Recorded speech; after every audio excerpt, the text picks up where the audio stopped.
ದೇವರ ನಾಮಕ್ಕೆ ಮಹಿಮೆ ಉಂಟಾಗಲಿ, ದೇವರ ನಾಮಕ್ಕೆ ಸ್ತೋತ್ರ ಉಂಟಾಗಲಿ. ನನ್ನ ಒಡೆಯನು ರಕ್ಷಕನು ವಿಮೋಚಕನು ಅತಿ ಬೇಗನೆ ಬರಲಿರೋ ಮೊದಲಿಂಗನಾದಂಥ ಯೇಸು ಕ್ರಿಸ್ತನ ನಾಮದಲ್ಲಿ ಕೂಡಿ ಬಂದಿರತಕ್ಕಂಥವ್ರು ಎಲ್ಲರಿಗೂ ಕೂಡ ವಂದನೆಗಳನ್ನು ತಿಳಿಸ್ತಾ ಇದ್ದೇನೆ. ದೇವರು ನಿಮ್ಮೆಲ್ಲರನ್ನು ಆಶೀರ್ವಾದ ಮಾಡಲಿ. ಈ ಸಮಯದಲ್ಲಿ ನಮ್ಮ ಬಲಗೈನ ಮೇಲೆ ಕೆತ್ತೋಣ, ಈ ವಾಕ್ಯವನ್ನು ಅರಿಕೆ ಮಾಡೋಣ. ಯೆಹೋವನು ಒಳ್ಳೆಯವನು, ಆತನ ಕೃಪೆಯು ಶಾಶ್ವತವಾಗಿರುವುದು. ಯೆಹೋವನು ಒಳ್ಳೆಯವನು, ಆತನ ಕೃಪೆಯು ಶಾಶ್ವತವಾಗಿರುವುದು. ಯೆಹೋವನು ಒಳ್ಳೆಯವನು, ಆತನ ಕೃಪೆಯು ಶಾಶ್ವತವಾಗಿರುವುದು. ಆಮೇನ್, ಆಮೇನ್, ಆಮೇನ್. ಹಲ್ಲೆಲೂಯಾ. ಓಕೆ, ದೇವರ ನಾಮಕ್ಕೆ ಮಹಿಮೆ ಉಂಟಾಗಲಿ, ದೇವರ ನಾಮಕ್ಕೆ ಸ್ತೋತ್ರ ಉಂಟಾಗಲಿ. ಓದು ಗುರುವಾರ ಗೌರಮ್ಮಜ್ಜಿಯವ್ರ ಮನೇಲಿ ಪ್ರಾರ್ಥನೆ ಕೂಟ ಇತ್ತು. ಅವತ್ತಿನ ದಿವಸ ದೇವರು ಯಾವ ವಿಷಯದ ಕುರಿತಾಗಿ ನಮ್ಮ ಸಂಗಡ ಮಾತಾಡಿದ್ರು? ವಿಧೇಯತೆ ಉಳ್ಳವರಾಗಿ ನಾವು ಜೀವಿಸಬೇಕು. ವಿಧೇಯತೆ ಎನ್ನುವಂಥದ್ದು ಒಳ್ಳೆಯದು ಎನ್ನುವಂಥ ಅಂಶವನ್ನು ಓದುವಾರ ನಾವು ಧ್ಯಾನ ಮಾಡಿದಂಥವರಾಗಿದ್ದೇವೆ. Hallelujah, praise Lord. ಈ ಸಮಯದಲ್ಲಿ ಒಂದು ವಿಶಿಷ್ಟವಾದಂಥ ಸಂದೇಶದ ಕಡೆಗೆ ನಾವು ಹೋಗ್ಲಿಕ್ಕಿದ್ದೇವೆ. ದೇವರ ವಾಕ್ಯ ಹೇಳ್ತಾ ಇದೆ, ಸತ್ಯವೇದ ಹೇಳ್ತಾ ಇದೆ ಸ್ಪಷ್ಟವಾಗಿ, ದೇವರ ಮಕ್ಕಳಾಗಿರ್ತಕ್ಕಂಥ ನಾವು, ದೇವರು ನಮ್ಮನ್ನು ಎಲ್ಲಿ ನಿಲ್ಲಿಸ್ತಾರೋ, ದೇವರು ನಮ್ಮನ್ನು ಯಾವೊಂದು ಸ್ಥಳದ ಕಡೆಗೆ ಇರಿಸ್ತಾರೋ ಆ ಸ್ಥಳದಲ್ಲಿಯೇ ನಾವು ಇರುವವರಾಗಿ ಇರಬೇಕು. ಹಲ್ಲೆಲೂಯಾ. ಸತ್ಯವೇದದಲ್ಲಿ ನಾವು ನೋಡುವಾಗ ಸತ್ಯವೇದ ಅನೇಕ ಸಂಗತಿಗಳನ್ನು ನಮಗೆ ತಿಳಿಸ್ತಾ ಇದೆ ಪ್ರಿಯರೇ. ಅನೇಕ ಭಕ್ತರ ಕುರಿತಾಗಿ ನಮಗೆ ತಿಳಿಸ್ತಾ ಇದೆ. ಅನೇಕ ಭಕ್ತರು ಅವರು ಜೀವಿಸಿರ್ತಕ್ಕಂಥ ಜೀವಿತದ ವಿಧಾನದ ಕುರಿತಾಗಿ ನಮಗೆ ತಿಳಿಸ್ತಾ ಇದೆ. ದೇವರ ವಾಕ್ಯವನ್ನು ನಾವು ನೋಡುವಾಗ ಸತ್ಯವೇದ ಸ್ಪಷ್ಟವಾಗಿ ಹೇಳ್ತಾ ಇದೆ ಪ್ರಿಯರೇ, ನಾವು ಈ ಸಮಯದಲ್ಲಿ ಎಲ್ಲಿರುವವರಾಗಿದ್ದೇವೆ? ದೇವರು ನಡೆಸುವಂಥ ಮಾರ್ಗದಲ್ಲಿ ಇರುವವರಾಗಿದ್ದೇವಾ ಅಥವಾ ನಮ್ಮ ಸ್ವಂತ ಮಾರ್ಗಗಳಲ್ಲಿ ನಾವು ಜೀವಿಸುವಂಥವರಾಗಿದ್ದೇವೆ? ದೇವರ ವಾಕ್ಯದಲ್ಲಿ ನಾವು ನೋಡ್ತಾ ಇದ್ದೇವೆ, ದೇವರು ಎಲ್ಲಿ ನಮ್ಮನ್ನು ತಂಗಬೇಕು, ಇರಿಸಬೇಕು, ನಾವು ಯಾವ ರೀತಿಯಾಗಿ ಬದುಕಬೇಕು ಎಲ್ಲವನ್ನ ದೇವರೇ ನಿರ್ಧರಿಸುವಂಥ ಆತನಾಗಿದ್ದಾನೆ ಎಂಬುದಾಗಿ ದೇವರ ವಾಕ್ಯದಲ್ಲಿ ನಾವು ಸ್ಪಷ್ಟವಾಗಿ ನೋಡ್ತಾ ಇದ್ದೇವೆ. ಹಲ್ಲೆಲೂಯಾ. ಸತ್ಯವೇದದಲ್ಲಿ ನಾವು ನೋಡುವಾಗ ಪ್ರಿಯರೇ, ನಮ್ಮ ಒಂದು ವಾಸದ ಮನೆಯಾಗಿರ್ಬೋದು, ನಮ್ಮ ಉದ್ಯೋಗ ಆಗಿರ್ಬೋದು, ವಿದ್ಯೆ ಆಗಿರ್ಬೋದು, ಊರಾಗಿರ್ಬೋದು, ಮದುವೆ, ಹೀಗೆ ಪ್ರತಿಯೊಂದನ್ನು ಕೂಡ ದೇವರೇ ಆಯ್ಕೆ ಮಾಡಲು ಬಯಸುವಂಥ ದೇವರಾಗಿದ್ದಾನೆ. ಹಲ್ಲೆಲೂಯಾ. ಅನೇಕರ ಜೀವಿತಗಳಲ್ಲಿ ನಾವು ನೋಡುವಾಗ ಆ ಒಂದು ಕಾರ್ಯಗಳು ಲೋಕದ ಕಾರ್ಯಗಳಾಗಿರುವಂಥ ಸಮಯದಲ್ಲಿ ಆ ಒಂದು ಅವರು ತೆಗೆದುಕೊಂಡಿರ್ತ ನಿರ್ಧಾರಗಳು ಸ್ವಂತ ನಿರ್ಧಾರಗಳಾಗಿರುವ ಪಕ್ಷದಲ್ಲಿ ಅವುಗಳು ಅಂತ್ಯದ ಒಂದು ಸಮಯದಲ್ಲಿ ನಾಶನದ ಕಡೆಗೆ ನಡೆಸುವಂಥವುಗಳು ಆಗಿರ್ತವೆ ಪ್ರಿಯರೇ. ಆದರೆ ವಾಕ್ಯ ಹೇಳ್ತಾ ಇದೆ, ದೇವರು ನಮ್ಮನ್ನು ಒಂದು ಸ್ಥಳದಲ್ಲಿ ನಿಲ್ಲಿಸಬೇಕಂತೇಳಿ ಆತನ ಒಂದು ಯೋಜನೆಯನ್ನು ಆದಿಯಲ್ಲಿಯೇ, ಜಗತ್ತು ಉತ್ಪತ್ತನೆಯಾಗುವುದಕ್ಕಿಂತ ಮುಂಚಿತವಾಗಿಯೇ ಆತನೇನು ಮಾಡಿದ್ದಾನೆ, ಒಂದು ಸಂಕಲ್ಪವನ್ನು ಜರುಗಿಸಿದ್ದಾನೆ ಪ್ರಿಯರೇ. ಹಲ್ಲೆಲೂಯಾ. ಹೀಗೆ ಒಂದು ಸಾರಿ ಯೇಸು ಸ್ವಾಮಿ ಒಂದು ಪ್ರಾಂತದ ಕಡೆಗೆ ಹೋದಂಥ ಸಮಯದಲ್ಲಿ ಆತನು ಯಾಕೆ ಹೋಗ್ತಾ ಇದ್ದಾನೆ ಅಂತೇಳಿ ಅಲ್ಲಿ ಶಿಷ್ಯರಿಗೆ ಗೊತ್ತಾಗ್ತಾ ಇಲ್ಲ. ಹಲ್ಲೆಲೂಯಾ. ಸ್ವಾಮಿ ಹೇಳ್ತಾ ಇದ್ದಾರೆ, ನಾವು ಆಚೆ ದಡಕ್ಕೆ ಹೋಗಿ ಬರೋಣ ಎಂಬುದಾಗಿ. ಹಲ್ಲೆಲೂಯಾ. Praise Lord. ಸ್ವಾಮಿಯವರು ಹೇಳಿದಂಥ ಸಮಯದಲ್ಲಿ ಶಿಷ್ಯರೆಲ್ಲರೂ ಸಿದ್ಧರಾಗಿ ಹೋಗ್ತಾ ಇದ್ದಾರೆ. ಹೋದಂಥ ಸಮಯದಲ್ಲಿ ಅಲ್ಲಿ ಇಬ್ಬರು ಭಯಂಕರವಾಗಿರ್ತಕ್ಕಂಥ ವ್ಯಕ್ತಿಗಳಿದ್ದಾರೆ ಪ್ರಿಯರೇ. ಮಾರ್ಕನ ಬರೆದ ಸುವಾರ್ತೆಯಲ್ಲಿ 5ನೇ ಅಧ್ಯಾಯದಲ್ಲಿ ಅದರ ಕುರಿತಾಗಿ ನಾವು ನೋಡ್ತಾ ಇದ್ದೇವೆ. 1ನೇ ವಚನದಿಂದ ಹಿಡಿದು ಸುಮಾರು 20 ವಚನಗಳವರೆಗೆ ಅದರ ಕುರಿತಾಗಿ ನಾವು ಅಲ್ಲಿ ಏನು ಮಾಡ್ತಾ ಇರ್ತೀವಿ, ನೋಡ್ತಾ ಇರ್ತೀವಿ ಪ್ರಿಯರೇ. ಹಲ್ಲೆಲೂಯಾ. ಅಲ್ಲಿ ವಾಕ್ಯ ಈ ರೀತಿಯಾಗಿ ತಿಳಿಸ್ತಾ ಇದೆ, ಅಲ್ಲಿ ಒಬ್ಬ ವ್ಯಕ್ತಿ ಇದ್ದಾನೆ, ಆ ವ್ಯಕ್ತಿಯಲ್ಲಿ ಸುಮಾರು 6,000 ದೆವ್ವಗಳು ಏನಾಗಿದ್ದಾವ್ರಿ, ಒಕ್ಕೊಂಡಿದ್ದಾವೆ ಪ್ರಿಯರೇ. ಲೀಸಿಯನ್ ಎಂಬುದಾಗಿ ನಾವು ನೋಡುವಾಗ ದಂಡು ಎಂಬುದಾಗಿ 6,000ಗಳಷ್ಟು ದೆವ್ವಗಳು ಒಬ್ಬ ವ್ಯಕ್ತಿಯಲ್ಲಿ ಇರುವಂಥ ಸಮಯದಲ್ಲಿ ಆತನು ಮನೆಯಿಂದ, ಕುಟುಂಬದಿಂದ, ಸಮಾಜದಿಂದ ಬಹಿಷ್ಕಾರವಾದಂಥ ರೀತಿಯಲ್ಲಿ ಸಮಾಧಿಗಳ ಗವಿಗಳಲ್ಲಿ ವಾಸ ಮಾಡ್ತಾ ಇದ್ದಾನೆ. ಉಡುವುದಕ್ಕೆ ಬಟ್ಟೆ ಇಲ್ಲ, ತಿನ್ನುವುದಕ್ಕೆ ಆಹಾರ ಇಲ್ಲ, ಏನೆಲ್ಲ ಕಲ್ಲುಗಳನ್ನು ತೆಗೆದುಕೊಂಡು ಬರುವಂಥವ್ರಿಗೆ ಹೊಡಿತಾ ಇದ್ದಾನೆ. ಅಷ್ಟು ಮಾತ್ರವಲ್ಲದೆ ನಾವು ನೋಡ್ತಾ ಇದ್ದೇವೆ, ಕಲ್ಲುಗಳಿಂದ ತನ್ನ ಮೈಯನ್ನು ಪರಚಿಕೊಳ್ತಾ ಗಾಯಗಳನ್ನು ಮಾಡಿಕೊಳ್ತಾ ಇದ್ದಾನೆ ಪ್ರಿಯರೇ. ಹಲ್ಲೆಲೂಯಾ. ಈ ಸಂಗತಿ ಶಿಷ್ಯರಿಗೆ ಗೊತ್ತಿಲ್ಲ, ಆದರೆ ಯೇಸುವಿಗೆ ಎಲ್ಲವೂ ಕೂಡ ಗೊತ್ತು. ಯಾಕಂದರೆ ಆತನು ಸೃಷ್ಟಿಕರ್ತನಾದಂಥ ದೇವರಾಗಿದ್ದಾನೆ. ಆತನು ಯಾವೊಂದು ಕಾರಣಕ್ಕೋಸ್ಕರವಾಗಿ ಆ ಸ್ಥಳಕ್ಕೆ ಹೋಗ್ತಾ ಇದ್ದಾನೆ ಸ್ವಾಮಿಗೆ ಗೊತ್ತು ಪ್ರಿಯರೇ. ದೇವರ ವಾಕ್ಯದಲ್ಲಿ ನಾವು ನೋಡ್ತಾ ಇದ್ದೇವೆ, ಸ್ವಾಮಿ ಆ ಸ್ಥಳಕ್ಕೆ ಹೋದಂಥ ಸಮಯದಲ್ಲಿ ಆ ದೆವ್ವ ಹಿಡಿದಿರ್ತಕ್ಕಂಥ ಇಬ್ಬರು ಮನುಷ್ಯರು ಕೂಡ ಬಂದರು. ಆದರೆ ಅದರಲ್ಲಿ ಮುಖ್ಯವಾಗಿ ಒಬ್ಬ ವ್ಯಕ್ತಿ ಮಾತಾಡಿರುವಂಥದ್ದನ್ನು ನಾವು ಸತ್ಯವೇದದಲ್ಲಿ ಕಾಣ್ತಾ ಇದ್ದೇವೆ ಪ್ರಿಯರೇ. ಹಲ್ಲೆಲೂಯಾ. ಸ್ವಾಮಿ ಯಾವಾಗ ಒಂದು ಸ್ಥಳದ ಕಡೆಗೆ ಹೋದ್ರು, ಆ ದೆವ್ವಗಳು ಸ್ವಾಮಿಯ ಸಂಗಡ ಮಾತಾಡ್ತಾ ಇದ್ದಾವೆ. ಏನೆಂಬುದಾಗಿ, ಯಾಕೆ ನೀನು ನಮ್ಮ ಬಳಿಗೆ ಬಂದು, ಯಾಕೆ ನಮ್ಮ ಗೊಡುವೆ ನಿನಗೆ ಏಕೆ ಎಂಬುದಾಗಿ ಸ್ವಾಮಿಯವ್ರನ್ನ ಪ್ರಶ್ನೆ ಮಾಡ್ತಾ ಇರಬೇಕಾದ್ರೆ ಸ್ವಾಮಿಯವರು ಒಂದೇ ಮಾತು ಹೇಳಿದ್ರು, ಎಲ್ಲ ದೆವ್ವ, ಈ ಮನುಷ್ಯನನ್ನು ನೀನೇನು ಮಾಡು, ಬಿಟ್ಟು ಹೋಗು ಎಂಬುದಾಗಿ. ಹಲ್ಲೆಲೂಯಾ. ಒಬ್ಬ ಮನುಷ್ಯ ಏನಂತ ಹೇಳ್ತಾ ಇದೆ, ಸತ್ಯವೇದದಲ್ಲಿ ಹೇಳಿರುವ ಪ್ರಕಾರವಾಗಿ ದುರಾತ್ಮನ ಆಳ್ವಿಕೆಗೆ ಒಳಪಟ್ಟಂತ ಸಮಯದಲ್ಲಿ ಅವನ ಜೀವಿತವೆಲ್ಲವೂ ಕೂಡ ಏನಾಗಿರುತ್ತೆ, ನಾಶನದ ಕಡೆಗೆ ತೆರಳುವಂಥದ್ದಾಗಿರುತ್ತೆ ಪ್ರಿಯರೇ. ಅದಕ್ಕಾಗಿ ಸತ್ಯವೇದ ಸ್ಪಷ್ಟವಾಗಿ ನಮಗೆ ಲೇಖನ ಪಡಿಸ್ತಾ ಇದೆ, ತಿಳಿಸ್ತಾ ಇದೆ, ನಾವು ಕರ್ತನ ಆಳ್ವಿಕೆಗೆ ಒಳಪಟ್ಟವರಾಗಿರಬೇಕು. ಸೃಷ್ಟಿಕರ್ತನಾದಂಥ ದೇವರ ಆಳ್ವಿಕೆಯಲ್ಲಿ ಜೀವಿಸುವಂಥವರು ಆಗಿರಬೇಕು. ಪಾಪದ ಮಾರ್ಗವನ್ನು ಬಿಟ್ಟು ಸಂಪೂರ್ಣವಾಗಿ ಪರಿಶುದ್ಧ ಮಾರ್ಗ ಯಾವುದಾಗಿದೆಯೋ ಆ ಪರಿಶುದ್ಧ ಮಾರ್ಗದಲ್ಲಿ ನಮ್ಮ ಜೀವಿತವನ್ನು ನಾವು ದೇವರಿಗೆ ಒಪ್ಪಿಸಿಕೊಡುವಂಥವರು ಆಗಿರಬೇಕು. ಯೇಸು ಸ್ವಾಮಿ ಆ ಸ್ಥಳಕ್ಕೆ ಹೋದ ಅಲ್ಲಿರ್ತಕ್ಕಂಥ ಇಬ್ಬರು ಮನುಷ್ಯರ ಜೀವಿತ ಆತನು ಹೇಳಿದಂಥ ಒಂದೇ ಒಂದು ಮಾತಿನಿಂದ ಅವರಲ್ಲಿರ್ತಕ್ಕಂಥ ದೆವ್ವಗಳು ಅವರನ್ನು ಬಿಟ್ಟು ಏನಾದುವಂತೆ ಹೊರಟು ಹೋದು ಪ್ರಿಯರೇ. ಆ ಇಬ್ಬರು ಮನುಷ್ಯರ ಕುರಿತಾಗಿ ನಾವು ನೋಡುವಾಗ ಇಬ್ಬರೂ ಕೂಡ ಸ್ವಸ್ಥತೆಯನ್ನು ಹೊಂದಿಕೊಂಡ್ರು. ಆದರೆ ಮಾತಾಡಿರ್ತಕ್ಕಂಥ ಒಬ್ಬ ವ್ಯಕ್ತಿಯ ಕುರಿತಾಗಿ ಅಲ್ಲಿ ಬರೆಯಲ್ಪಟ್ಟಿದೆ. ಆ ಒಬ್ಬ ವ್ಯಕ್ತಿಯನ್ನು ನಾವು ನೋಡ್ತಾ ಇದ್ದೇವೆ. ಸತ್ಯವೇದ ಹೇಳ್ತಾ ಇದೆ ಸ್ಪಷ್ಟವಾಗಿ ಏನಂತ ಹೇಳಂತಂದ್ರೆ, ಆ ವ್ಯಕ್ತಿ, ಸ್ವಾಮಿ ನೀನು ನನಗೆ ಇಷ್ಟು ಉಪಕಾರ ಮಾಡಿದೆ, ನಾನು ಸಮಾಜದಿಂದ, ಮನೆಯಿಂದ, ಕುಟುಂಬದಿಂದ, ಸ್ನೇಹಿತರಿಂದ, ಬಂಧು ಬಾಂಧವರಿಂದ ಎಲ್ಲರಿಂದ ದೂರವಾಗಿರ್ತಕ್ಕಂಥ ನನ್ನನ್ನು ನೀನು ಸ್ವಸ್ಥಪಡಿಸಿದ್ದಿ. ಅದಕ್ಕಾಗಿ ನಾನು ನಿನ್ನನ್ನು ಬಿಟ್ಟು ಎಲ್ಲಿಗೂ ಕೂಡ ಹೋಗೋದಿಲ್ಲ, ನಾನು ನಿನ್ನ ಹಿಂದೆಯೇ ಬರ್ತೇನೆ ಎಂಬುದಾಗಿ ಹೇಳಿದಾಗ ಯೇಸು ಸ್ವಾಮಿ ಒಂದು ಮಾತನ್ನು ಹೇಳ್ತಾ ಇದ್ದಾರೆ ಪ್ರಿಯರೇ. Hallelujah, praise Lord. ನೀನು ನಿನ್ನ ಮನೆಯವರ ಬಳಿಗೂ ನಿನ್ನ ಬಂಧುಗಳ ಬಳಿಗೂ ಹೋಗಿ ಸ್ವಾಮಿಯು ನಿನ್ನ ಮೇಲೆ ಮಮತೆ ಇಟ್ಟು ಮಾಡಿರುವಂಥ ಎಲ್ಲ ಕಾರ್ಯಗಳನ್ನು ನೀನೇನು ಮಾಡಬೇಕು, ಅವರಿಗೆ ತಿಳಿಸ್ಬೇಕು. ಕರುಣೆ ಇಟ್ಟು ಸ್ವಾಮಿ ನಿನಗೆ ಎಂತೆಂಥ ಉಪಕಾರಗಳನ್ನು ಮಾಡಿದನು, ಆತನು ಯಾವ ರೀತಿಯಾಗಿ ನಿನಗೆ ಸ್ವಸ್ಥತೆ ಮಾಡಿದನು, ಯಾವ ರೀತಿಯಾಗಿ ನಿನಗೆ ವಿಮೋಚನೆಯನ್ನು ಕೊಟ್ಟನು, ಯಾವ ರೀತಿಯಾಗಿ ನಿನ್ನ ಬಿಡುಗಡೆಯನ್ನು ಕೊಟ್ಟನು, ಆ ಎಲ್ಲ ಸಂಗತಿಗಳನ್ನು ನೀನೇನು ಮಾಡು, ವಿವರಿಸಿ ಹೇಳು ಎಂಬುದಾಗಿ ಏನು ಮಾಡ್ತಾ ಇದ್ದಾರೆ ರೀ ಸ್ವಾಮಿಯವರು ಆ ವ್ಯಕ್ತಿಗೆ ಹೇಳ್ತಾ ಇದ್ದಾರೆ. ಅದಕ್ಕಾಗಿ ನಾವು ಇವತ್ತಿನ ದಿವಸ ನಾವು ನೋಡಿದ್ವಿ ಏನಂತೇಳಿ, ನಾವು ಎಲ್ಲಿರಬೇಕಂತೇಳಿ ನಿರ್ಧಾರ ಮಾಡುವಂಥವ್ರು ಯಾರು? ದೇವರೇ ಆಗಿದ್ದಾನೆ. Hallelujah, praise Lord. ನಾವು ನೋಡ್ತಾ ಇದ್ದೇವೆ ಪ್ರಿಯರೇ, ದೇವರ ಒಂದು ಏನಂತ ಹೇಳ್ತೀವಿ, ಸಂಕಲ್ಪದ ಮೇರೆಗೆ ಕರೆಯಲ್ಪಟ್ಟಂಥ ನಾವುಗಳು ಎಲ್ಲಿರಬೇಕಂತೇಳಿ ದೇವರೇ ನಮ್ಮನ್ನು ನಿರ್ಧರಿಸುವಂಥವನಾಗಿದ್ದಾನೆ. ಅದಕ್ಕಾಗಿ ನಾವು ನೋಡ್ತಾ ಇದ್ದೇವೆ ಅನೇಕ ದೈವ ಪುರುಷರು ಅವರು ಋಣಾತ್ಮಕವಾಗಿ ಜೀವಿಸಲಿಲ್ಲ. ದೇವರ ವಿಷಯದಲ್ಲಿ ಸಂಪೂರ್ಣವಾಗಿ ದೇವರವ್ರನ್ನ ಎಲ್ಲಿಗೆ ನಡೆಸಿದ್ರು ಅಲ್ಲಿಗೆ ಹೋಗೋದಕ್ಕೆ ಅವರು ಸಿದ್ಧರಾದರು ಪ್ರಿಯರೇ. Hallelujah, praise Lord. ಈ ಗೆನೆಜರೇತ್ ಎನ್ನುವಂಥ ಆ ಒಂದು ಸ್ಥಳದ ಕಡೆಗೆ ಸ್ವಾಮಿ ಹೋದಂಥ ಸಮಯದಲ್ಲಿ ಅಲ್ಲಿ ಆ ಒಂದು ದಂಡು ಎನ್ನುವಂಥ ದುರಾತ್ಮಗಳ ಗುಂಪಿನಿಂದ ಇಡಲ್ಪಟ್ಟಂಥ ವ್ಯಕ್ತಿ ಬದಲಾವಣೆ ಆದ ಮೇಲೆ ಅಲ್ಲಿರ್ತಕ್ಕಂಥ ಜನರೆಲ್ಲರೂ ಕೂಡ ಆಶ್ಚರ್ಯಚಕಿತರಾಗ್ತಾ ಇದ್ದಾರೆ. ಹಲ್ಲೆಲೂಯಾ.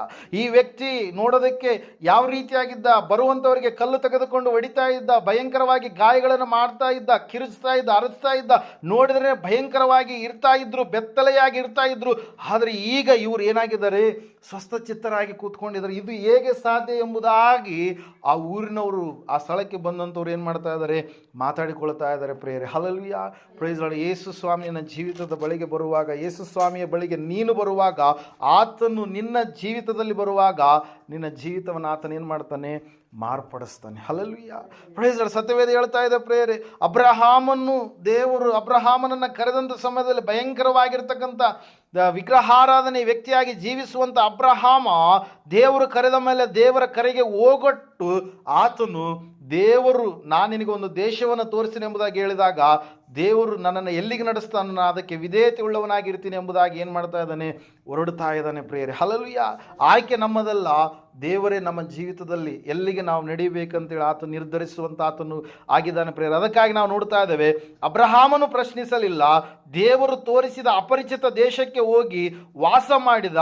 ಅದಕ್ಕಾಗಿ ನಾವು ನೋಡ್ತಾ ಇದ್ದೇವೆ ಆದಿಕಾಂಡ ಪುಸ್ತಕ 12ನೇ ಅಧ್ಯಾಯದಲ್ಲಿ ದೇವರು ಕರೆದಾದ ಮೇಲೆ ದೇವರು ಎಲ್ಲ ಮನುಷ್ಯರಿಗೆ ಆಶೀರ್ವಾದದ ನಿಧಿಯನ್ನಾಗಿ ಯಾರನ್ನು ಮಾರ್ಪಡಿಸಿದ್ರಿ? ಅಬ್ರಹಾಮನನ್ನು. ಹಲ್ಲೆಲೂಯಾ. ಅಬ್ರಹಾಮನ ಆಶೀರ್ವಾದ ಎಲ್ಲ ತಲತಲಾಂತರಗಳವರೆಗೆ ಎಲ್ಲ ಜನಗಳಿಗೆ ಸಿಗಬೇಕಂತೇಳಿ ಅಬ್ರಹಾಮನ ವಂಶದಲ್ಲಿ ಸ್ವಾಮಿಯವರು ಕೂಡ ಏನು ಮಾಡಿದ್ರಿ, ಹೊರಟು ಬಂದರು ಪ್ರಿಯರೇ. ಅದಕ್ಕಾಗಿ ನಾವು ನೋಡ್ತಾ ಇದ್ದೇವೆ, ಸತ್ಯವೇದ ಹೇಳ್ತಾ ಇದೆ ಸ್ಪಷ್ಟವಾಗಿ, ಇಕ್ಕಟ್ಟುಗಳಿರುವಾಗ, ಸಂಕಟ ಇರುವಾಗ, ಕಷ್ಟಗಳು ಬರುವಾಗ, ಎಲ್ಲ ರೀತಿಯಿಂದಲೂ ಕೂಡ ನಾವು ಯಾವೊಂದು ಸ್ಥಳದಲ್ಲಿದ್ದೇವೋ, ದೇವರೆಂದು ಯಾವ ಸ್ಥಳದಲ್ಲಿ ನಿರ್ಧರಿಸಿದನು ಆ ಸ್ಥಳ ಮುಂದೆ ನಮಗೆ ಒಳ್ಳೆಯದಾಗಿರ್ತಕ್ಕಂಥ ಫಲಿತಾಂಶವನ್ನು ಖಂಡಿತವಾಗಿ ಕೊಡುತ್ತೆ ಪ್ರಿಯರೇ. ಈಗಿನ ಶ್ರಮೆ ಅದೇನಾಗಿದೆ, ಅಲ್ಪವಾಗಿರುವಂಥದ್ದು ಎಂಬುದಾಗಿ ನಾವು ಎಣಿಸುವವರಾಗಬೇಕು. ಅಬ್ರಹಾಮನನ್ನು ಕರೆದಾಗ ಅನೇಕ ಸಮಸ್ಯೆಗಳು, ಅನೇಕ ಕಷ್ಟಗಳು, ಐಗುಪ್ತ ದೇಶದ ರಾಜನಿಂದ ಕಷ್ಟಗಳು, ಗೆರಾರಿನ ಅರಸನಿಂದ ಕಷ್ಟಗಳು, ಅನೇಕವಾಗಿರ್ತಕ್ಕಂಥ ಸಮಸ್ಯೆಗಳು ಬಂದಾಗಲೂ ಕೂಡ ದೇವರು ಅಬ್ರಹಾಮನನ್ನು ಕೊನೆಯದಾಗಿ ಎಲ್ಲ ಜನಾಂಗಗಳಿಗೆ ಆಶೀರ್ವಾದದ ನಿಧಿಯಾಗಿ, ಎಲ್ಲ ಮನುಷ್ಯರಿಗೆ ಆಶೀರ್ವಾದದ ನಿಧಿಯಾಗಿ ನಿಲ್ಲಿಸಿದರು ಪ್ರಿಯರು. ಅದಕ್ಕಾಗಿ ದೇವ್ರ ವಾಕ್ಯ ಹೇಳ್ತಾ ಇದೆ, ನಾವಿರಬೇಕಾದಂಥ ಸ್ಥಳವನ್ನು ದೇವರೇ ನಮಗೇನು ಮಾಡ್ತಾನೆ, ಗೊತ್ತು ಮಾಡುವ ಆತನಾಗಿದೆ. ನಾವು ನೋಡುವಾಗ ಯೋಸೇಫ್ ಯೋಸೇಫನು ಐಗುಪ್ತ ದೇಶಕ್ಕೆ ದಾಸತ್ವದಲ್ಲಿ ಮಾರಲ್ಪಟ್ಟ ಬರಗಾಲದ ಸಮಯದಲ್ಲಿ ಇಡೀ ವಿಶ್ವವನ್ನೇ, ವಿಶೇಷವಾಗಿ ತನ್ನ ಸ್ವಂತ ಕುಟುಂಬದವರನ್ನು ಕೂಡ ಕ್ಷಾಮದಿಂದ ಏನು ಮಾಡಿದಾತ ರಕ್ಷಿಸಿದ ಪ್ರಿಯರೇ. ಬಡತನ ನೀಗಲು ಸಂಪೂರ್ಣವಾಗಿ ಯೋಸೇಫನೇನಾದ ನೆರವಾದನೆಂಬುದಾಗಿ ನಾವು ನೋಡ್ತಾ ಇದ್ದೇವೆ ವಾಕ್ಯದಲ್ಲಿ. ಹಲ್ಲೆಲೂಯಾ. ನಾವು ಅಂದ್ಕೊಂಡೆ, ಅಯ್ಯೋ ಐಗುಪ್ತ ದೇಶಕ್ಕೆ ಯಾಕೆ ಹೋಗಬೇಕಾಗಿತ್ತು ಯೋಸೇಫ, ಯಾಕೆ ಸ್ವಂತ ಅಣ್ಣಂದ್ರು ಆತನಿಗೆ ಮೋಸ ಮಾಡಿದ್ರು, ಸ್ವಂತ ಅಣ್ಣಂದ್ರು ಆತನನ್ನು ಯಾಕೆ ಮಾರಿದ್ರು ಎಂಬುದಾಗಿ. ಹಲ್ಲೆಲೂಯಾ. ಆದರೆ ದೇವರು ಆಹಾರದ ಉರುಗೋಲನ್ನು ಮುರಿಯುವುದಕ್ಕೋಸ್ಕರವಾಗಿ, ಎಲ್ಲ ಮನುಷ್ಯರು ಬದುಕುವುದಕ್ಕೋಸ್ಕರವಾಗಿ, ದೊಡ್ಡದಾಗಿರ್ತಕ್ಕಂಥ ಕಾರ್ಯವನ್ನು ಅಲ್ಲಿ ಸಿದ್ಧಪಡಿಸುವುದಕ್ಕೋಸ್ಕರವಾಗಿ, ತನ್ನ ಒಂದು ನಾಯಕತ್ವ ಯಾವ ರೀತಿಯಾಗಿದೆ, ತನ್ನ ಒಂದು ಶಕ್ತಿ ಯಾವ ರೀತಿಯಾಗಿದೆ ಅಂದರೆ ತೋರ್ಪಡಿಸುವುದಕ್ಕೋಸ್ಕರವಾಗಿ ನಾವು ನೋಡ್ತಾ ಇದ್ದೇವೆ ಪ್ರೇರೆ. ಯೋಸೇಫನನ್ನು ಎಲ್ಲಿ ಕಳಿಸಿದ್ರೆ ಅಂತ ಹೇಳ್ತಾ ಇದ್ದ ವಾಕ್ಯ, ಐಗುಪ್ತ ದೇಶಕ್ಕೆ. ಹಲ್ಲೆಲೂಯಾ. Praise Lord. ಅದಕ್ಕಾಗಿ ನಾವು ನೋಡ್ತಾ ಇದ್ವಿ, ಅಬ್ರಹಾಮನು ಎಲ್ಲಿಗೋದ್ರು ದೇವರಿಗೆ ವಿಧೇಯನಾದ, ಯೋಸೇಫನು ಎಲ್ಲಿಗೋದ್ರು ದೇವರಿಗೆ ವಿಧೇಯನಾದ. ಅವರ ಜೀವಿತ ಪ್ರಾರಂಭದಲ್ಲಿ ಸಮಸ್ಯೆಗಳಿದ್ದಾಗಲೂ ಕೂಡ ಮುಂದೆ ಬರ್ತಾ ಅವರ ಜೀವಿತದಲ್ಲಿ ದೇವರು ಆಶೀರ್ವಾದವನ್ನು ತೆಗೆದುಕೊಂಡು ಬಂದರು ಪ್ರೇರೆ. ಮೋಶೆ ಕುರಿತಾಗಿ ನಾವು ನೋಡುವಾಗ, ಐಗುಪ್ತ ದೇಶದಲ್ಲಿ 430 ವರ್ಷಗಳ ಕಾಲ ಭಯಂಕರವಾದಂಥ ಸ್ಥಿತಿಗತಿಗಳಲ್ಲಿ ಜನರು ಜೀವಿಸ್ತಾ ಇರಬೇಕಾದ್ರೆ ದೇವರಿಗೆ ಅವರು ಮೊರೆ ಇಟ್ಟಂಥ ಸಮಯದಲ್ಲಿ ದೇವರು ಮೋಶೆ ಎನ್ನುವಂಥ ಒಬ್ಬ ವ್ಯಕ್ತಿಯನ್ನು ಎಬ್ಬಿಸ್ತಾರೆ ಪ್ರಿಯರೇ. ಹಲ್ಲೆಲೂಯಾ. ಯಾರನ್ನ ಎಬ್ಬಿಸಿದ್ರು? ಮೋಶೆಯನ್ನು ಎಬ್ಬಿಸಿದ್ರು. ಮೋಶೆಯನ್ನು ಎಬ್ಬಿಸಿದಂಥ ಸಮಯದಲ್ಲಿ ನಾವು ನೋಡ್ತಾ ಇದ್ದೇವೆ, ಆ ಒಂದು ಪರಿಸ್ಥಿತಿಯಲ್ಲಿ ಮೋಶೆ ಮಿದ್ಯಾನ್ ಎನ್ನುವಂಥ ಒಂದು ದೇಶದಲ್ಲಿ ಏನು ಮಾಡ್ತಾ ಇದ್ದಾನ್ರಿ, ಮಾವನ ಕುರಿಗಳನ್ನು ಕಾಯ್ತಾ ಏನು ಮಾಡ್ತಾ ಇದ್ದಾನೆ, ಮಂದೆಯನ್ನು ಕಾಯುವವನಾಗಿ ಇದ್ದಾನೆ ಪ್ರಿಯರೇ. ಎಲ್ಲಿದ್ದಾನೆ ಮೋಶೆ?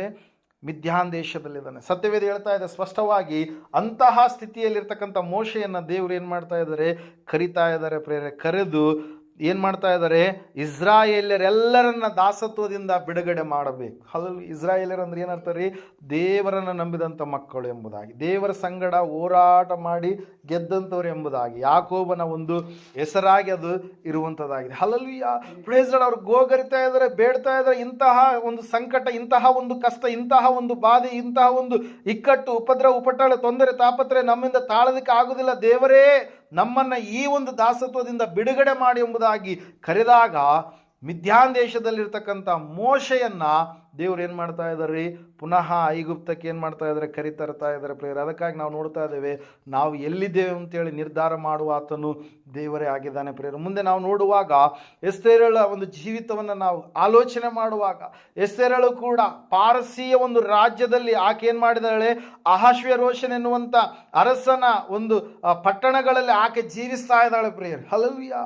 Price lord. ಆಕೆಯ ಜೀವಿತವನ್ನು ನಾವು ನೋಡುವಾಗ, ಆಕೆ ಅಲ್ಲಿಗೆ ದಾಸತ್ವದಲ್ಲಿ ಏನಂತ ಹೇಳ್ತಾ ಇದ್ದೇವೆ, ಒಂದು ದೇಶದವರು ಇನ್ನೊಂದು ದೇಶದ ಮೇಲೆ ಯುದ್ಧ ಮಾಡಿ ಅಲ್ಲಿರ್ತಕ್ಕಂಥ ಜನರನ್ನು ಏನು ಮಾಡ್ತಾ ಇದ್ರು, ಸೆರೆಯಾಗಿ ಒಯ್ತಾ ಇದ್ರು. ಇತಿಹಾಸ ಎಲ್ಲವೂ ಕೂಡ ಸತ್ಯವೇದದಲ್ಲಿ ಏನಾಗಿದೆ, ಲಿಖಿತವಾಗಿದೆ ಪ್ರೇರ. ಆ ರೀತಿಯಾಗಿ ಸೆರೆ ಹೋದಂಥ ಸಮಯದಲ್ಲಿ ಆ ಪಾರಸಿಯ ಅರಸನ ಒಂದು ರಾಜ್ಯದಲ್ಲಿ ಈಕೆ ಒಬ್ಬ ಯವನಸ್ಥೆಯಾಗಿ ಏನು ಮಾಡ್ತಾ ಇದ್ದಾಳೆ, ಒಬ್ಬ ಚಿಕ್ಕಪ್ಪನ ಬಳಿಯಲ್ಲಿ ಆಕೆ ಅನಾಥಳಾಗಿ ಏನು ಮಾಡ್ತಾ ಇದ್ದಾಳೆ, ಬೆಳೀತಾ ಇದ್ದಾಳೆ. ತಂದೆ ತಾಯಿಯನ್ನು ಕಳೆದುಕೊಂಡಂಥ ಒಂದು ಸ್ಥಿತಿಯಲ್ಲಿದ್ದಾಳೆ ಪ್ರಿಯರೇ. ಹಲ್ಲೆಲೂಯಾ.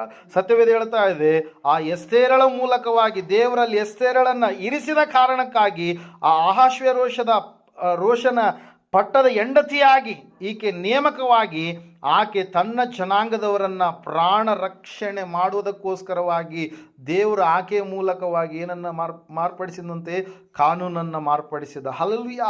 ದೇವ ಜನಾಂಗಕ್ಕೆ, ದೇವರ ಸಾಮ್ರಾಜ್ಯಕ್ಕೆ ನೆರವಾದಳು. ಹಲ್ಲೆಲೂಯಾ.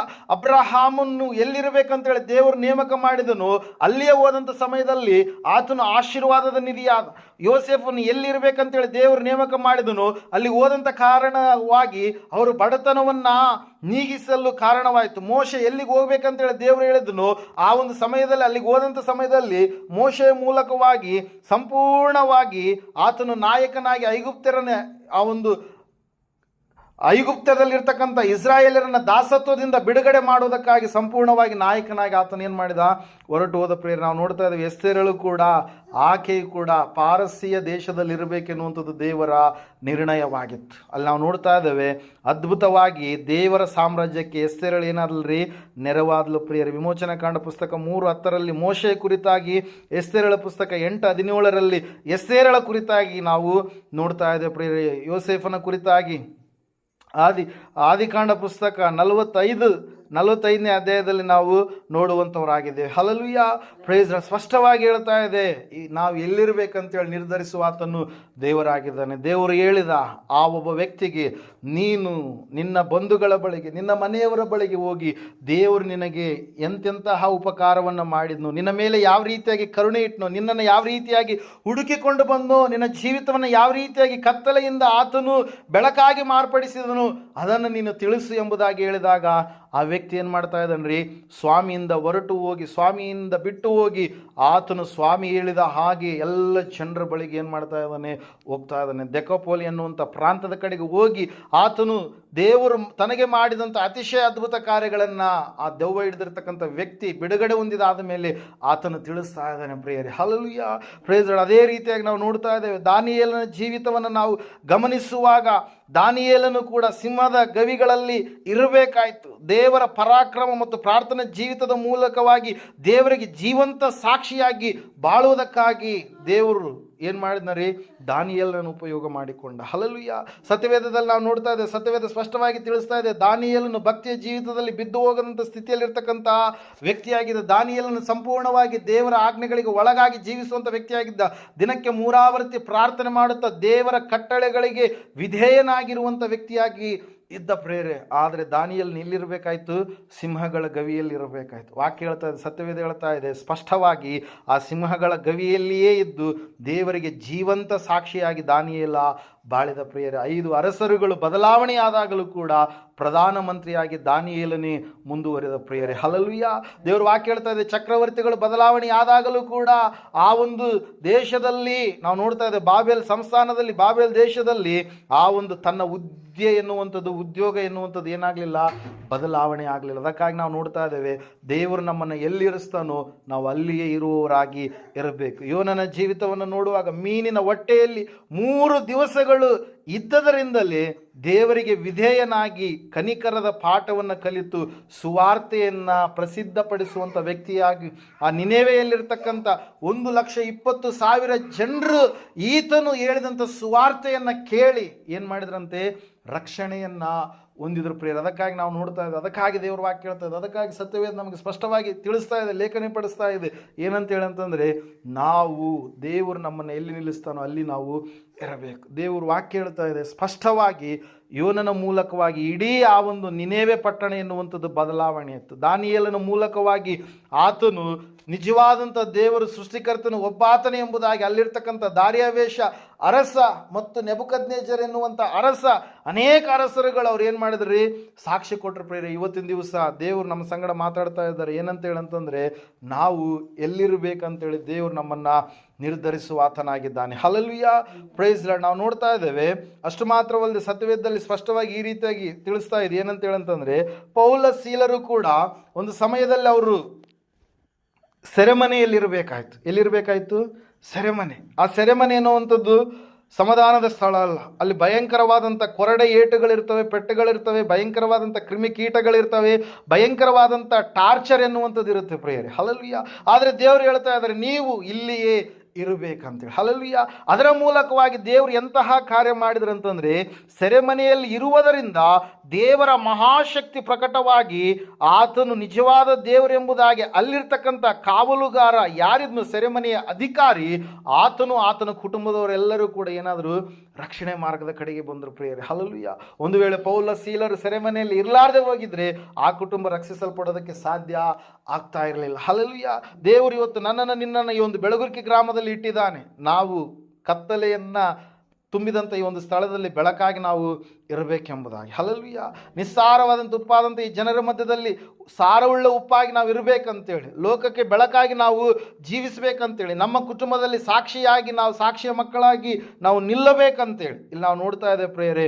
ಆ ಕುಟುಂಬ ಸಂಪೂರ್ಣ ರಕ್ಷಣೆ ಮಾರ್ಗದ ಕಡೆಗೆ ಬರೋದಕ್ಕೆ ಸಾಧ್ಯವಾಯಿತು ಪೌಲ ಸೀಲರು ಆ ಸೆರೆಮನೆಯಲ್ಲಿ ಇರುವ ಕಾರಣಕ್ಕಾಗಿ ಪ್ರಿಯರೇ. ಅದಕ್ಕಾಗಿ ದೇವರ ಉದ್ದೇಶ, ದೇವರ ಚಿತ್ತ, ದೇವರ ಸಂಕಲ್ಪ ಯಾವಾಗಲೂ ಕೂಡ ಆತನು ನಮ್ಮನ್ನು ಎಲ್ಲಿ ಇರಿಸ್ತಾನೋ ಅಲ್ಲಿಯೇ ನಾವು ಸಂಪೂರ್ಣವಾಗಿ ಆತನ ವಿಧೇಯತೆಗೆ ಒಳಗಾಗುವಾಗ, ಶ್ರಮೆ ಇರ್ಬೋದು, ಸಂಕಟ ಇರ್ಬೋದು, ಸಮಸ್ಯೆ ಅಂತ ಹೇಳೋದು ನಮಗೆ ಅನಿಸ್ತಾ ಇರ್ಬೋದು, ಆದರೆ ಅದರ ಮೂಲಕವಾಗಿ ಒಂದು ದೊಡ್ಡದಾಗಿರ್ತಕ್ಕಂಥ ಆಶೀರ್ವಾದವನ್ನು ದೇವರು ಹೊರಗಡೆ ತರೋದಕ್ಕೆ ಇರ್ತಾನೆ ಪ್ರೇಯರ್. ಅದಕ್ಕಾಗಿ ನಾವು ನೋಡ್ತಾ ಇದ್ದೇವೆ, ಸತ್ಯವೇದ ಹೇಳ್ತಾ ಇದೆ ಸ್ಪಷ್ಟವಾಗಿ ಪ್ರೇಯರೇ, ಯೋಹಾನನು ಪತ್ಮೋಸ್ ಎನ್ನುವಂಥ ದ್ವೀಪದಲ್ಲಿ ಏಕಾಂತವಾಗಿ ಸೆರೆಮನೆಯಲ್ಲಿ ಇರುವಂಥದ್ದು ಕೂಡ ಆತನು ದರ್ಶನದ ಪ್ರಕಟಣೆಯ ಅನೇಕವಾದಂಥ ವಿಷಯಗಳನ್ನು, ದೇವರ ಬರುವಿಕೆಯ ಸಂಗತಿಗಳನ್ನು, ಮುಂದೆ ಭವಿಷ್ಯತ್ತು ಏನಾಗಲಿಕ್ಕಿದೆ, ಈ ಭೂಮಿಯ ಒಂದು ಸ್ಥಿತಿಗತಿಗಳು ಏನಾಗಲಿಕ್ಕಿದ್ದಾವೆ, ಭೂಮಿಯಲ್ಲಿ ವಾಸಿಸುವಂಥ ಜನರ ಸ್ಥಿತಿಗತಿಗಳು ಏನಾಗಲಿಕ್ಕಿದ್ದಾವೆ, ಲೋಕ ಎನ್ನುವಂಥದ್ದು ಯಾವ ರೀತಿಯಾಗಿ ಅಂತ್ಯವಾಗಲಿಕ್ಕಿದೆ, ಈ ಲೋಕವನ್ನು ರಕ್ಷಿಸಲು ಇರುವಂಥ ಲೋಕ ರಕ್ಷಕನು ಯಾರು, ಮನುಷ್ಯರು ಯಾವ ರೀತಿಯಾಗಿ ನಂಬಲಾರದವರು ನರಕದ ಕಡೆಗೆ, ನಂಬಿದವರು ಸ್ವರ್ಗ ಪರಲೋಕದ ಕಡೆಗೆ ಯಾವ ರೀತಿಯಾಗಿ ಸೇರಿಸಲ್ಪಡ್ತಾರೋ, ಯಾವ ರೀತಿಯಾಗಿ ಬಹುಮಾನಗಳನ್ನು ಸೃಷ್ಟಿಕರ್ತನಾದಂಥ ದೇವರಿಂದ ಹೊಂದಿಕೊಳ್ತಾರೆ ಎನ್ನುವಂಥ ಅನೇಕ ದರ್ಶನಗಳನ್ನು ಪತ್ಮೋಸ್ ಎನ್ನುವಂಥ ದ್ವೀಪದಲ್ಲಿ ಈ ಯೋಹಾನನ್ ಎನ್ನುವಂಥ ವ್ಯಕ್ತಿ ಇರುವಂಥ ಸಮಯದಲ್ಲಿ ಹೊಂದಿಕೊಳ್ಳೋದಕ್ಕೆ ಸಾಧ್ಯವಾಯಿತು ಪ್ರೇಯರ್. ಅದಕ್ಕಾಗಿ ನಾವು ನೋಡ್ತಾ ಇದ್ದೇವೆ, ಸತ್ಯವೇದ ಹೇಳ್ತಾ ಇದೆ ಸ್ಪಷ್ಟವಾಗಿ ಏನಂತೇಳಂತಂದರೆ, ದೇವರು ಗೊತ್ತು ಮಾಡಿದಂಥ ಸ್ಥಳದಲ್ಲಿಯೇ ನಾವು ನಿಲ್ಲುವವರಾಗಬೇಕು. ಹಲ್ಲೆಲೂಯಾ. ಎಲ್ಲಿ ನಿಲ್ಲುವವರಾಗಬೇಕು ರೀ? ದೇವರು ಗೊತ್ತು ಮಾಡಿದಂಥ ಸ್ಥಳದಲ್ಲಿ. ಅದಕ್ಕಾಗಿ ನಾವು ನೋಡ್ತಾ ಇದ್ದೇವೆ ಸ್ಪಷ್ಟವಾಗಿ, ದೇವರು ಗೊತ್ತು ಮಾಡಲಾರ್ದಂಥ ಸ್ಥಳದ ಕಡೆಗೆ ನಾವು ಹೋದರೆ ಖಂಡಿತವಾಗಿ ನಾವು ಬಲಹೀನತೆ ಕಡೆಗೆ ಹೋಗಬೇಕಾಗಿತ್ತು. ಆ ವ್ಯಕ್ತಿ ಒಂದೇ ಕೆಲಸ ಮಾಡಿದ, ಏನಂತೇಳಿರಿ, ಆತನು ಸ್ವಾಮಿ ಹೇಳಿದ ಹಾಗೆ ನನಗೆ ಸ್ವಾಮಿ ಮಾಡಿದಂಥ ಎಲ್ಲ ಕಾರ್ಯಗಳನ್ನು ನಾನೇನು ಮಾಡ್ತೀನಿ, ಎಲ್ಲರಿಗೂ ಕೂಡ ನಾನು ತಿಳಿಸ್ತೀನಿ, ಒಬ್ಬರಿಗೂ ಕೂಡ ಬಿಡದೆ ಎಲ್ಲರಿಗೂ ಕೂಡ ನಾನು ತಿಳಿಸ್ತೀನಿ ಎಂಬುದಾಗಿ ಹೇಳಿದಾದ ಮೇಲೆ ಆತನು ಅನೇಕ ಆತ್ಮಗಳನ್ನು ದೇವರ ಕಡೆಗೆ ನಡೆಸಿದ ಪ್ರೇಯರ್. ಹಲ್ಲೆಲೂಯಾ. ದೆಕಪೋಲಿ ಪ್ರಾಂತ್ಯದ ಕಡೆಗೆ ಸ್ವಾಮಿಯವರು ಹೋದಂಥ ಸಮಯದಲ್ಲಿ ಸುಮಾರು ನಾವು ನೋಡ್ತಾ ಇದ್ದೇವೆ 5,000 ಜನರು ಅಲ್ಲಿ ನಾವು ನೋಡ್ತಾ ಇದ್ದೇವೆ. ಅಷ್ಟು ಜನರ ಕಡೆಗೆ ದೇವರು ಸುವಾರ್ತೆಯನ್ನು ತಿಳಿಸುವುದಕ್ಕೋಸ್ಕರವಾಗಿ ಆಯುಧವಾಗಿ ಒಬ್ಬ ವ್ಯಕ್ತಿಯನ್ನು ಏನು ಮಾಡಿದ, ದೇವರು ಬಳಸಿಕೊಂಡ ಪ್ರೇಯರ್. ಹಲ್ಲೆಲೂಯಾ. ದೇವ್ರ ವಾಕ್ಯ ಹೇಳ್ತಾ ಇದೆ, ಸತ್ಯವೇದ ಹೇಳ್ತಾ ಇದೆ ಸ್ಪಷ್ಟವಾಗಿ, ಇವತ್ತು ನಾವು ಎಲ್ಲಿರ್ಬೇಕಂತೇಳಿ ನಿರ್ಧರಿಸುವಂಥ ಆತನು ಯಾರ್ರೀ? ದೇವರೇ ಆಗಿದ್ದಾನೆ ಪ್ರೇಯರೇ. ಹಲ್ಲೆಲೂಯಾ. ಪ್ರೈಸ್. ಅದಕ್ಕಾಗಿ ಆತನ ಆಯ್ಕೆ ಯಾವಾಗಲೂ ಕೂಡ ನಮ್ಮ ಸಮಯ, ನಮ್ಮ ಸ್ಥಳ, ನಮ್ಮ ಸ್ಥಿತಿ, ನಾವು ಯಾವ ರೀತಿಯಾಗಿ ಇರಬೇಕೆನ್ನುವಂಥದ್ದು ಆತನೇ ನಿರ್ಧರಿಸ್ತಾನೆ. ಅದಕ್ಕಾಗಿ ನಾವು ಯಾವ ವಿಷಯಕ್ಕಾಗಿ ಏನು ಮಾಡಬಾರ್ದು, ಭಯಪಡಬಾರ್ದು. ಯಾವ ವಿಷಯಕ್ಕಾಗಿ ನಾವು ಏನು ಮಾಡಬಾರ್ದು, ಗುಣಗುಟ್ಟದೆ ಸಂಪೂರ್ಣವಾಗಿ ವಿಧೇಯತೆಯನ್ನು ನಾವು ತೋರಿಸಿ, ದುಃಖಿಸದೆ, ಚಿಂತಿಸದೆ, ಸಂಪೂರ್ಣವಾಗಿ ದೇವರ ಒಂದು ಮಾತಿಗೆ ವಿಧೇಯತೆಯನ್ನು ತೋರಿಸುವಂಥದ್ದೇ ಆದರೆ ಖಂಡಿತವಾಗಿಯೂ ಕೂಡ ದೇವರು ನಾವಿರುವಂಥ ಆ ಸ್ಥಳದಲ್ಲಿಯೇ ನಮ್ಮನ್ನೇನು ಮಾಡ್ತಾನೆ, ಆಶೀರ್ವಾದದ ನಿಧಿಯಾಗಿ ಮಾರ್ಪಡಿಸ್ತಾನೆ ಪ್ರೇಯರ್. ಹಲ್ಲೆಲೂಯಾ. ಗುಲಾಬಿ ಹೂವಾಗಬೇಕಾದ್ರೆ ಗುಲಾಬಿ ಹೂವಿನ ಗಿಡ ಹೆಂಗಿರ್ತದು, ಮುಳ್ಳಿರುತ್ತೆ. ಹಲ್ಲೆಲೂಯಾ. ಹೆಂಗಿರ್ತದು, ಮುಳ್ಳಿನಿಂದ ಕೂಡಿರುತ್ತೆ. ಹಲ್ಲೆಲೂಯಾ. ಕಮಲ ಅರಳಬೇಕಾದ್ರೆ, ಕಮಲದ ಬೆಳಿಬೇಕಾದ್ರೆ ಎಲ್ಲಿ ಬೆಳೆಯುತ್ತೆ, ಕಮಲದ ಕೆಸರಿನಲ್ಲಿಯೇ ಬೆಳೆಯುತ್ತೆ. ಹಲ್ಲೆಲೂಯಾ. Praise the Lord. ನಾವು ನೋಡೋದಕ್ಕೆ ಅಂದವಾಗಿ ಕಾಣಿಸುತ್ತೆ, ಯಾವುದ್ರಿ? ಕಮಲದ ಹೂವು ನೋಡೋದಕ್ಕೆ ಅಂದವಾಗಿ ಕಾಣಿಸುತ್ತೆ. ಗುಲಾಬಿ ಹೂವು ಅದು ಬೆಳೆದಿರ್ತಕ್ಕಂಥ ಸ್ಥಳ ನೋಡಿದರೆ ಹೆಂಗಿದೆ, ಅದು ಮುಳ್ಳಿನಲ್ಲಿ ಬೆಳೆದಿದೆ, ಕೆಸರಿನಲ್ಲಿ ಬೆಳೆದಿದೆ.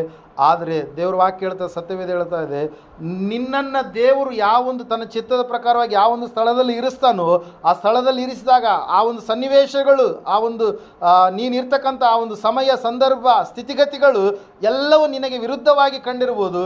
ಆದರೆ ನೀನು ಯಾವ ರೀತಿಯಾಗಿ ಕಾಣಿಸ್ತೀಯಾ, ದೇವರ ಒಂದು ಸನ್ನಿಧಾನದಲ್ಲಿ ಉಪ್ಪಾಗಿ, ಭೂಮಿಗೆ ಉಪ್ಪಾಗಿ, ಲೋಕಕ್ಕೆ ಬೆಳಕಾಗಿ ನೀನೇನು ಮಾಡ್ತೀಯಾ, ಕಾಣಿಸುವಾತನಾಗಿರ್ತೀಯ. ಅದಕ್ಕಾಗಿ ನಾವು ನೋಡ್ತಾ ಇದ್ದೇವೆ ಪ್ರಿಯರೇ, ನಿನ್ನನ್ನು ದೇವರು ತನ್ನ ಸನ್ನಿಧಾನದಲ್ಲಿ ಪರಿಮಳವಾಗಿ ಮಾರ್ಪಡಿಸಬೇಕಂತೇಳಿ ಆತನು ಇಷ್ಟಪಟ್ಟಿದ್ದಾನೆ. ಅದಕ್ಕಾಗಿ ಪೌಲನ ಪತ್ರಿಕೆಯಲ್ಲಿ ಇರ್ತಾನೆ, ಏನಂತೇಳಿ ಅಂತಂದರೆ, ನಾವು ಕ್ರಿಸ್ತನ ಮುಂದೆ ಏನಾಗಿದ್ದೇವೆ, ಪರಿಮಳ ಸುವಾಸನೆಯಾಗಿ ಇದ್ದೇವೆ ಎಂಬುದಾಗಿ. ಹಲ್ಲೆಲೂಯಾ. ಪ್ರೈಸ್. ಅದಕ್ಕಾಗಿ ಪ್ರೇಯರ್, ನಾವು ಇವತ್ತಿನ ದಿವಸ ಒಂದು ನಿರ್ಧಾರ ತೆಗೆದುಕೊಳ್ಳೋಣ. ನಾವು ನಿಲ್ಲಬೇಕಾಗಿರ್ತಕ್ಕಂಥ ಒಂದು ಸ್ಥಳ, ನಾವು ಹೋಗಬೇಕಾದಂಥ ಒಂದು ಸ್ಥಳ, ನಾವು ಇರಬೇಕಾದಂಥ, ತಂಗಬೇಕಾದಂಥ ಸ್ಥಳವನ್ನು ನಾವು ಸಂಪೂರ್ಣವಾಗಿ ದೇವರಿಗೆ ಒಪ್ಪಿಸಿಕೊಳ್ಳೋಣ. ಹಲ್ಲೆಲೂಯಾ. ಪ್ರೈಸ್. ಅದಕ್ಕಾಗಿ ಈ ವ್ಯಕ್ತಿಗೆ ಸ್ವಾಮಿ ಹೇಳಿದ ಆದಮೇಲೆ ಆ ವ್ಯಕ್ತಿ ಸ್ವಾಮಿ ಹೇಳಿದಂಥ ಮಾತನ್ನು ಕೇಳಿದ ಕಾರಣಕ್ಕಾಗಿ ದೊಡ್ಡ ಸಾಕ್ಷಿಯನ್ನು ಆ ವ್ಯಕ್ತಿಯನ್ನು ಮಾಡಿದ, ಪಡೆದುಕೊಂಡ ಪ್ರೇಯರ್. ಈ ಸಮಯದಲ್ಲಿ ನಾವೆಲ್ಲರೂ ನಿಂತ್ಕೊಳ್ಳೋಣ, ಪ್ರಾರ್ಥನೆ ಮಾಡೋಣ. ಒಂದು ವೇಳೆ ಈ ಸಮಯದಲ್ಲಿ ನಿನ್ನ ಕುಟುಂಬದವರು ಯಾರು ಕೂಡ ದೇವರನ್ನು ನಂಬಲಾರದಂಥ ಸ್ಥಿತಿಯಲ್ಲಿ ಇದ್ದಾರೇನು, ಸಹೋದರ ಸಹೋದರಿ, ದೇವರು ನಿನ್ನನ್ನು ಆ ಸ್ಥಳದಲ್ಲಿ ಇರಿಸಬೇಕು. ನಿನ್ನ ಮೂಲಕವಾಗಿ ಅನೇಕ ಕಾರ್ಯಗಳನ್ನು, ನಿನ್ನ ಮೂಲಕವಾಗಿ ದೇವರ ಅನೇಕವಾದಂಥ ಅದ್ಭುತ ಅತಿಶಯ ಕಾರ್ಯಗಳನ್ನು ನಿನ್ನ ಕುಟುಂಬದವರು, ನಿನ್ನ ಸಮಾಜದವರು, ನಿನ್ನ ಬಂಧುಗಳು, ನಿನ್ನ ಕುಲಸ್ಥರು ಎಲ್ಲರೂ ತಿಳಿದುಕೊಳ್ಳಬೇಕಂತೇಳಿ ನಿನ್ನನ್ನು ಇರಿಸಿದ್ದಾನೆ. ಭಯಪಡಬೇಡ, ದಿಗಿಲು ಪಡಬೇಡ, ದುಃಖಿಸಬೇಡ, ಚಿಂತಿಸಬೇಡ. ದೇವರ ವಾಕ್ಯ ಹೇಳ್ತಾ ಇದೆ, ಸತ್ಯವೇದ ಹೇಳ್ತಾ ಇದೆ, ನೀನು ನಿನ್ನ ಮನೆಯವರ ಬಳಿಗೂ ನೀನು ಹೋಗಿ, ನಿನ್ನ ಸ್ವದೇಶದವರ ಬಳಿಗೂ ನೀನು ಹೋಗಿ, ನಿನ್ನ ತಂದೆ ನಿನ್ನ ಮೇಲೆ ಸ್ವಾಮಿಯು ಕರುಣೆ ಇಟ್ಟು ಮಾಡಿದಂಥ ಕಾರ್ಯಗಳನ್ನು ನೀನು ಸಾರು ಎಂಬುದಾಗಿ ಹೇಳಿದಾಗ ಆ ವ್ಯಕ್ತಿ ಸ್ವಾಮಿಯ ಬಳಿಯಲ್ಲಿ ಕೇಳಿದಂಥ ಆ ಮಾತಿಗೆ ವಿಧೇಯತೆಯನ್ನು ತೋರಿಸಿ ಹೊರಟು ಹೋಗ್ತಾ ಇದ್ದಾನೆ. ಸುಮಾರು 5,000 ಜನರು, ಗಂಡಸರು ಎಂಬುದಾಗಿ ನಾವು ನೋಡ್ತಾ ಇದ್ದೇವೆ. ಎಷ್ಟೋ ಸ್ತ್ರೀಯರು, ಎಷ್ಟೋ ಪುರುಷರು, ಎಷ್ಟೋ ಚಿಕ್ಕ ಮಕ್ಕಳು, ಎಷ್ಟೋ ವೃದ್ಧ ದಂಪತಿಗಳು, ಅಷ್ಟೆಲ್ಲ ಜನರು ಒಂದು ಸ್ಥಳದಲ್ಲಿ ಕೂಡಲಿಕ್ಕೆ ಕಾರಣವಾಗಿರ್ತಕ್ಕಂಥದ್ದು ಈ ವ್ಯಕ್ತಿ ಹೇಳಿರ್ತಕ್ಕಂಥ, ಹಂಚಿಕೊಂಡಿರ್ತಕ್ಕಂಥ ಸಾಕ್ಷಿ ಪ್ರಿಯರೇ. ಇವತ್ತಿನ ದಿವಸ ನಾವು ಯಾವ ರೀತಿಯಾಗಿದ್ದೇವೆ? ದೇವರ ಕುರಿತಾಗಿ ಸಾಕ್ಷಿ ಹೇಳುವಂಥವರಾಗಿದ್ದೇವಾ? ದೇವರ ಕುರಿತಾಗಿ ಇತರರಿಗೆ ತಿಳಿಸುವ ವ್ಯಕ್ತಿಗಳಾಗಿದ್ದೇವಾ? ದೇವರ ಆಜ್ಞೆಗಳನ್ನು ಹಿಂಬಾಲಿಸಿ ನಡೆಯುವಂಥವರಾಗಿದ್ದೇವಾ? ನಮ್ಮ ಜೀವಿತ ಯಾವ ರೀತಿಯಾಗಿದೆ? ದೇವರು ನಿನ್ನನ್ನು ಒಂದು ಸ್ಥಳದಲ್ಲಿ ಇರಿಸಿದ್ದಾನೆ. ಕಾರಣ ನಿನ್ನ ಮೂಲಕವಾಗಿ ನಿನ್ನ ಕುಟುಂಬ ರಕ್ಷಿಸಲ್ಪಡಬೇಕು, ನಿನ್ನ ಮೂಲಕವಾಗಿ ನಿನ್ನ ಗ್ರಾಮ ರಕ್ಷಿಸಲ್ಪಡಬೇಕು, ನಿನ್ನ ಮೂಲಕವಾಗಿ ನೀನಿರ್ತಕ್ಕಂಥ ಆ ಸ್ಥಳದಲ್ಲಿ ಪರಿಶುದ್ಧತೆ, ಆಶೀರ್ವಾದ, ದೇವರ ಬೆಳಕು ಎನ್ನುವಂಥದ್ದು ಬರಬೇಕು. ಅಬ್ರಹಾಮನನ್ನು ದೇವರು ಕರೆದರು, ದೇವರು ಹೇಳಿದರು, ನೀನು ಆಶೀರ್ವಾದದ ನಿಧಿ ಆಗ್ತಿ ಎಂಬುದಾಗಿ. ಅದೇ ರೀತಿಯಾಗಿ ಅಬ್ರಹಾಮನು ಹೋರಾಟದ ಹಾದಿ, ಭಯಂಕರವಾದಂಥ ಶ್ರಮೆ ಸಂಕಟಗಳ ಹಾದಿ. ಆದರೆ ಅಂತ್ಯದಲ್ಲಿ ನಾವು ನೋಡುವಾಗ ಅಬ್ರಹಾಮನು ಎಲ್ಲ ವಿಷಯದಲ್ಲಿ ಸರ್ವ ಸಂಪತ್ತುಳ್ಳವನಾಗಿ ಇದ್ದನು ಎಂಬುದಾಗಿ, ಮುಪ್ಪಿನ ಕಾಲದಲ್ಲಿ ಆತನು ಮರಣವನ್ನು ಹೊಂದಿದನು ಎಂಬುದಾಗಿ. ಸಹೋದರ ಸಹೋದರಿ, ಯೋಸೇಫನನ್ನು ಆಲೋಚಿಸಿರಿ, ಎಸ್ತೇರಳನ್ನು ಆಲೋಚಿಸಿರಿ, ದಾನಿಯೇಲನನ್ನು ಆಲೋಚಿಸಿರಿ, ಭಕ್ತರನ್ನು ಆಲೋಚಿಸಿರಿ, ಪೌಲ, ಸೀಲ, ಯೋಹಾನರನ್ನು ಆಲೋಚಿಸಿರಿ. ಸಮಯದಲ್ಲಿ ಅವರು ಹೋಗಬೇಕಾದಂಥ, ತಂಗಬೇಕಾದಂಥ ಸ್ಥಳದಲ್ಲಿ ಸಂಪೂರ್ಣವಾಗಿ ದೇವರಿಗೆ ವಿಧೇಯರಾದರು. ದೇವರು ಅವರ ಜೀವಿತದಲ್ಲಿ ಅದ್ಭುತ ಮಾಡಿದ. ಇವತ್ತು ನನ್ನ ನಿನ್ನ ಜೀವಿತದಲ್ಲಿ ದೇವರು ಅದ್ಭುತ ಮಾಡಲು ನನ್ನನ್ನು ನಿನ್ನನ್ನು ಈ ಸ್ಥಳಕ್ಕೆ ಕರೆತಂದಿದ್ದಾನೆ. ನೀನು ನಂಬುವುದೇ ಆದರೆ, ವಿಶ್ವಾಸ ಇಡುವುದೇ ಆದರೆ, ಸಂಪೂರ್ಣವಾಗಿ ಸೃಷ್ಟಿಕರ್ತನು ಆತನು ನರ ಅವತಾರಿಯಾಗಿ ಈ ಲೋಕಕ್ಕೆ ಹೊರಟು ಬಂದು ನನ್ನ ನಿನ್ನ ಪಾಪವನ್ನು, ಶಾಪವನ್ನು ತನ್ನ ಮೇಲೆ ಆತನು ಭರಿಸಿಕೊಂಡು ನನ್ನ ನಿನ್ನ ಸ್ಥಾನದಲ್ಲಿ ಆತನು ಮರಣ ಹೊಂದಿ 3ನೇ ದಿವಸದಲ್ಲಿ ಮೃತ್ಯುಂಜಯನಾಗಿ ಎದ್ದು ಪುನಃ ಆತನು 40 ದಿವಸಗಳ ಕಾಲ ಈ ಲೋಕದಲ್ಲಿ ಇದ್ದು ಪುನಃ ಆತನು ಪರಲೋಕಕ್ಕೆ ಏರಿ ಹೋಗಿ ಸಿಂಹಾಸನದಲ್ಲಿ ಆತನು ತಂದೆಯ ಬಲಗಡೆ ಭಾಗದಲ್ಲಿ ಕೂತುಕೊಂಡನೆಂಬುದಾಗಿ ವಾಕ್ಯದಲ್ಲಿ ಹೇಳಿರುವ ಹಾಗೆ ಆತನು ಪುನಃ ಬರಲಿಕ್ಕಿದ್ದಾನೆ. ಆತನು ಬರಲಿಕ್ಕಿದ್ದಾನೆ. ಬರುವುದರ ಒಳಗಡೆಯಾಗಿಯೇ ನೀನು ಸಿದ್ಧವಾಗಿದ್ದರೆ ಖಂಡಿತವಾಗಿ ನಿನಗೆ ಸ್ವರ್ಗ ಪರಲೋಕ, ಸಿದ್ಧವಾಗದೇ ಇದ್ದರೆ ನಾಶನ ಎಂಬುದಾಗಿ ವಾಕ್ಯ ಹೇಳ್ತಾ ಇದೆ. ದೇವರು 2 ಮಾರ್ಗಗಳನ್ನು ನಮ್ಮ ಮುಂದೆ ಇಟ್ಟಿದ್ದಾನೆ. ಆಶೀರ್ವಾದವೂ ಇದೆ, ಶಾಪವೂ ಇದೆ, ಪರಲೋಕವೂ ಇದೆ, ಪಾತಾಳವೂ ಕೂಡ ಇದೆ, ಕಣ್ಣೀರಿದೆ, ಸಂತೋಷವೂ ಕೂಡ ಇದೆ, ದುಃಖವಿದೆ, ಆನಂದವೂ ಕೂಡ ಇದೆ, ಪರಿಶುದ್ಧತೆ ಇದೆ, ಪಾಪ ಎನ್ನುವಂಥದ್ದು ಕೂಡ ಇದೆ. ಯಾವ ಮಾರ್ಗವನ್ನು ನಾವು ಆಯ್ಕೆ ಮಾಡಿಕೊಳ್ಳಬೇಕಾಗಿದೆ? ಒಂದು ಸಾರಿ ಆಲೋಚನೆ ಮಾಡಿ. ದೇವರನ್ನು ನಂಬಿದರೆ ನಿನಗೆ ರಕ್ಷಣೆ, ನಂಬದೆ ಹೋದರೆ ದಂಡನೆ, ಶಿಕ್ಷೆ ಎಂಬುದಾಗಿ ವಾಕ್ಯ ಹೇಳ್ತಾ ಇದೆ.